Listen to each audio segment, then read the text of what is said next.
Have you ever sat down at your computer with a really simple question like, I don't know, who was that one guy in that movie? Oh, yeah. Constantly. Right. And then before you know it, you are 2 hours deep into a completely useless internet rabbit hole. Oh, absolutely. You're reading about, like, the history of 19th century button manufacturing. You've got 30 browser tabs open, and you just sit back and think, how did I spend all this time getting absolutely nowhere?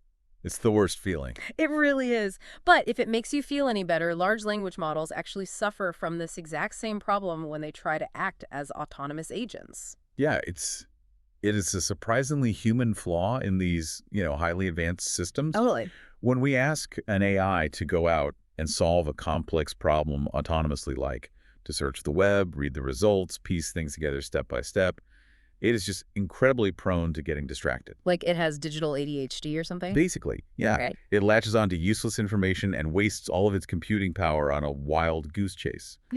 And it completely forgets the original objective. Well, we are exploring a fascinating solution to this today. For this deep dive, we're looking at state-of-the-art foundational GenAI papers, and our mission today is unpacking a brand new framework called Information Gain-Based Rollout Policy Optimization. Which is quite a mouthful. It is.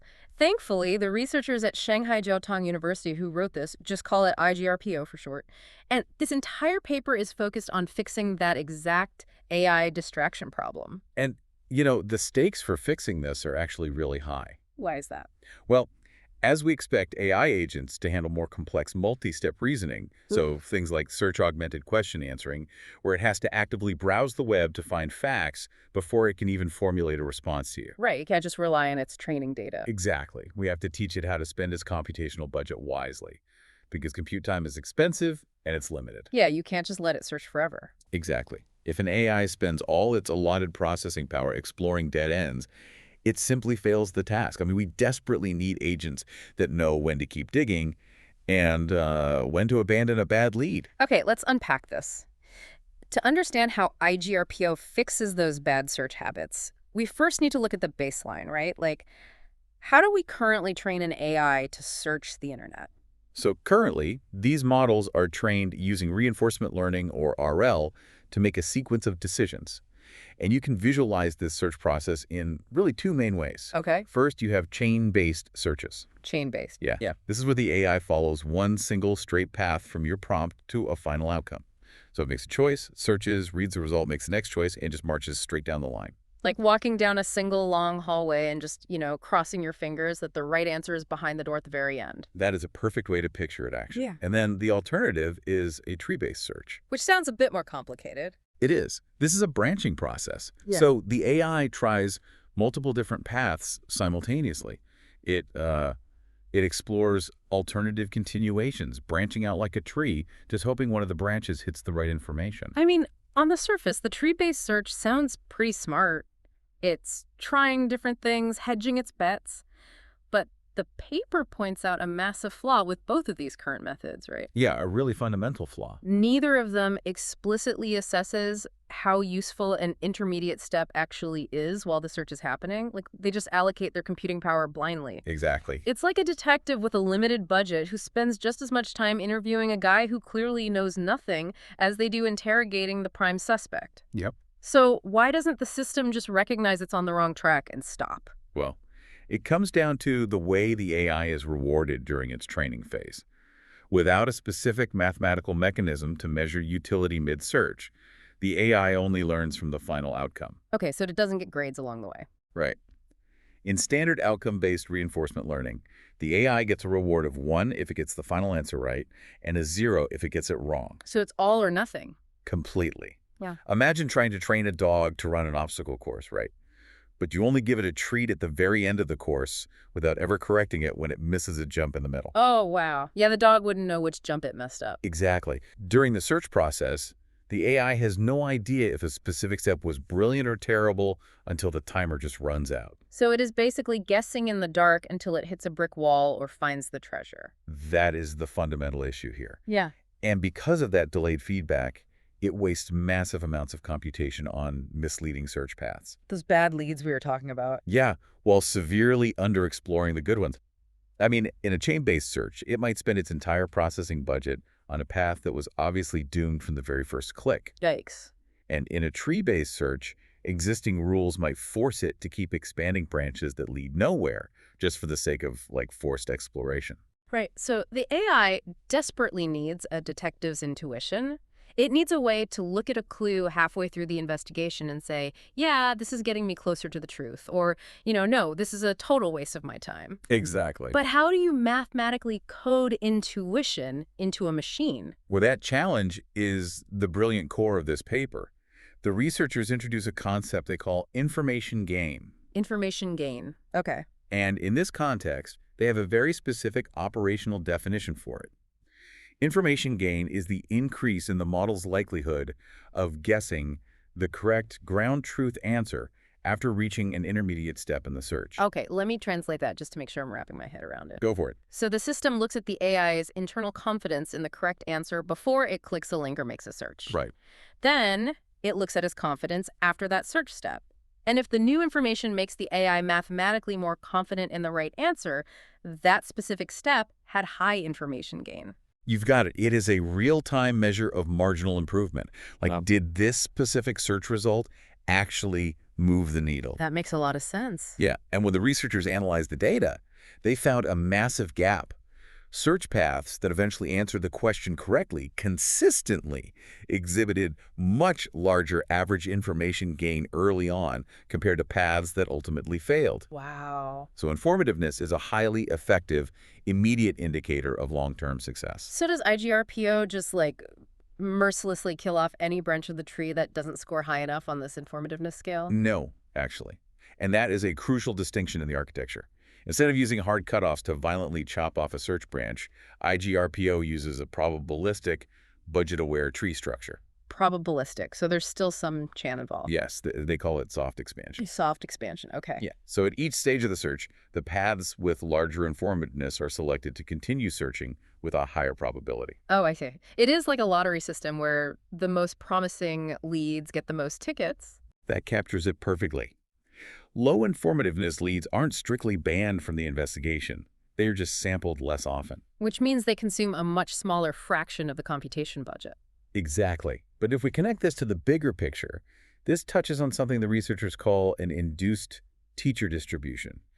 And honestly, it is one of the most powerful concepts in the paper. Induced teacher distribution. What does that mean? Well, when you naturally bias the sampling toward paths that have informative intermediate steps, the AI essentially builds its own ideal lesson plan. It teaches itself. Kind of, yeah. Yeah. It generates a set of training data that heavily features smart, highly efficient search behaviors. Rather than you telling the AI what to do, this soft expansion creates a feedback loop. Oh, that's clever.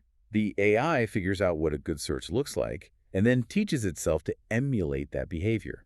It gives the optimization process a very clear, high-quality target to learn from. Okay, here's where it gets really interesting, though, because I have to push back on this soft expansion idea. It still feels slightly inefficient to me.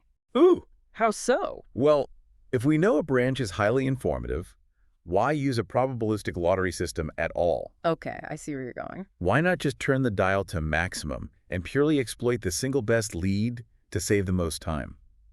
Like, if you're a detective and you find the prime suspect's DNA at the scene, you don't spend 5% of your remaining time talking to the guy who sells hot dogs across the street just for the sake of soft expansion. Right. You go all in on the DNA. It is a completely logical assumption. And the researchers actually tested that exact scenario. Oh, they did? They did. They ran the model multiple times, tweaking a specific dial to see what would happen to the AI's success rate.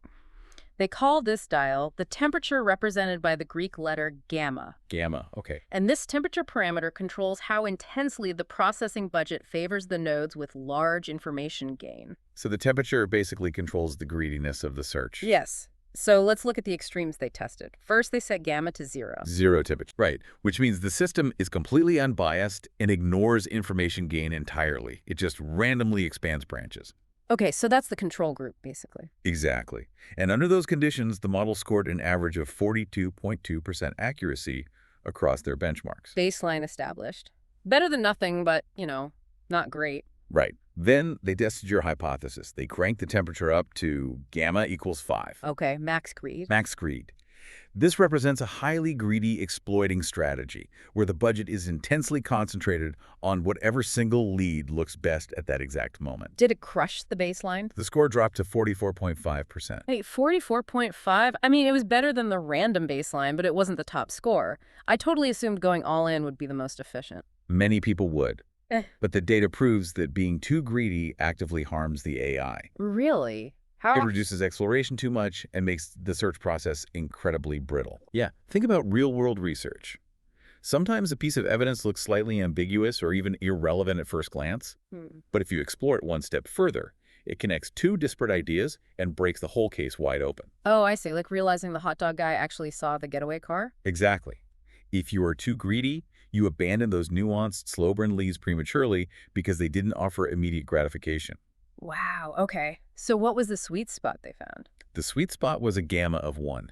It scored the highest overall at 45.4%. So right in the middle. Right. It provides the perfect mathematical balance. It favors the informative leads enough to save massive amounts of compute time, but retains just enough broad exploration to avoid getting tunnel vision. That makes a lot of sense. It is about keeping an open mind while still playing the odds. Exactly. And you can clearly see this balance playing out when you look at the entropy loss graphs from the paper. Entropy. In this context, meaning the model's uncertainty or randomness in the choices it makes, right? Right. Entropy is basically a measure of how open-minded or chaotic the AI's decision-making is. Okay. If you look at older chain-based methods, the entropy drops incredibly fast during training. The AI gets very rigid very quickly. It makes up its mind and won't change it. Yep. It prematurely concentrates on a narrow set of behaviors and becomes stubborn. But on the other end of the spectrum, if you look at a tree-based method that doesn't use information gain, the entropy stays way too high. Oh, so it's all over the place. Yeah, the AI remains uncertain, unstable, and scatterbrained. It is endlessly distracted by every shiny object on the internet. Exactly. But IGRPO hits a perfect Goldilocks curve on the graph. Not too rigid, not too chaotic. Right. Initially, the entropy decreases as the policy learns reliable foundational search behaviors like, it learns to stop clicking on obvious spam. Good. But then, fascinatingly, the entropy marginally increases later in the training process. It becomes more uncertain later on. Wait, why would that be a good thing? Because it shows the model is confidently exploring broadly around those promising states. It is not just increasing exploration blindly, though. It's targeted curiosity. Exactly. It is reallocating its curiosity toward the most informative regions of the search space.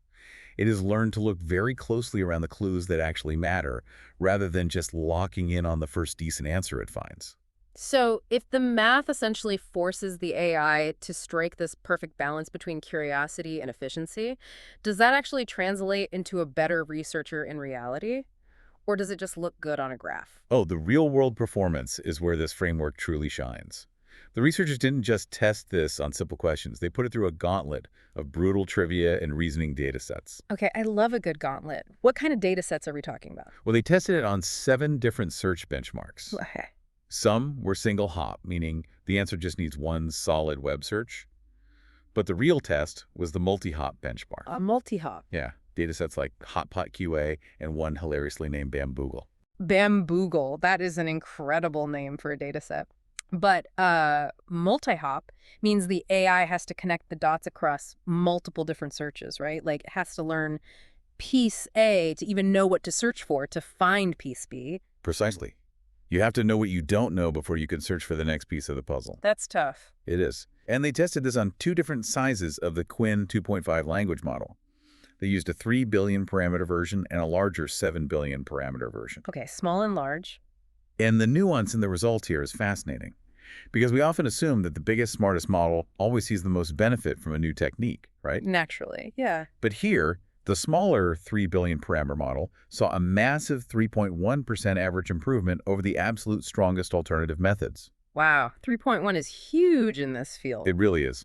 Meanwhile, the larger 7 billion parameter model only saw a 0.9% bump. Wait, why does the smaller model benefit so much more? It's almost like an underdog advantage. It comes down to the reliability of their base instincts. Base instincts. Yeah, smaller models naturally have weaker, less reliable baseline search policies. If you leave a 3 billion parameter model to its own devices, it is highly likely to spend its computation on low-value branches. It just gets confused easily. Like a rookie detective. Exactly. Yeah. And because of that, it benefits significantly more from the step-by-step guidance that IGRPO provides. Because it really needs the help. Right. By actively scoring the intermediate steps with informativeness, the system effectively holds the smaller model's hand, forcing it to focus on promising states. What about the larger model then? The larger 7B model already has a pretty decent intuition out of the box, so the guardrails definitely help, but they aren't as revolutionary as they are for the smaller AI. That is so interesting. Okay, to really bring this to life, I want to walk through a specific multi-hop case study they included. It's from the Hotpot QA dataset. Oh, the Blackhawks one. Yes. So the question the AI is given is this. What trophy did the Blackhawks' first overall pick in the 2007 NHL entry draft win in the 2012-2013 season? That is a classic multi-hop problem. Because you can't just Google that exact phrase. Right, you can't just type that whole sentence into a search engine and expect a clean answer. The search engine will just give you a mess of Blackhawks news and random trophy trivia. You have to break it down chronologically. Okay, so let's look at the decision tree that AI builds.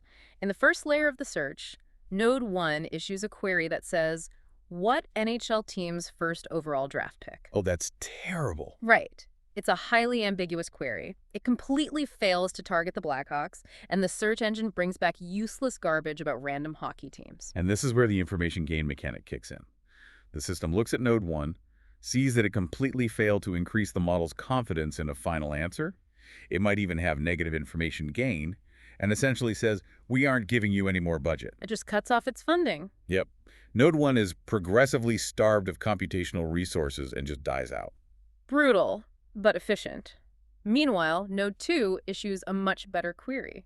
It asks, what NHL player was drafted first overall by the Blackhawks in the 2007 NHL entry draft? Much better. It has a clear subject, so the search results come back and reveal the player is Patrick Kane. And boom, the system registers a huge spike in information gain.